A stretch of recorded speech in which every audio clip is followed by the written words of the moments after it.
पैठण-पंढरपूर राज्य महामार्गावर बरड ते कुरवली दरम्यान मंगळवारी फेब्रुवारी 10 रात्री उशिरा एका कंटेनरने दुसऱ्या कंटेनरला पाठीमागून जोरदार धडक दिली। या धडकेमुळे चालकाचा ताबा सुटलेला एक कंटेनर रस्त्याखाली उतरून थेट महावितरणच्या मुख्य विद्युत खांबाला जाऊन धडकला।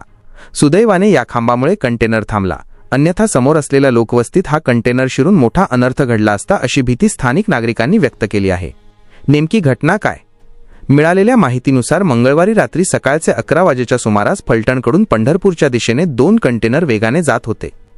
बरड ते कुरवली दरम्यान मागून येणाऱ्या कंटेनरने पुढच्या कंटेनरला जोरदार पाठीमागून धडक दिली।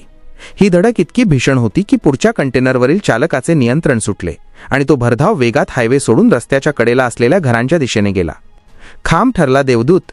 रस्त्याखाली उतरलेला हा कंटेनर थेट विद्युत वाहिनीच्या मेन लाईन खांबाला जाऊन धडकल्याने तिथेच अडकला। ज्या ठिकाणी हा अपघात झाला त्याच्या अगदी काही फुटांवर नागरिकांची घरे आहेत। जर हा विद्युत खांबमध्ये नसता तर वेगात असलेला कंटेनर थेट घरांमध्ये शिरला असता आणि मोठी जीवितहानी झाली असती। स्थानिकांची धाव। अपघाताचा मोठा आवाज होताच परिसरातील स्थानिक नागरिकांनी घटनास्थळी धाव घेतली।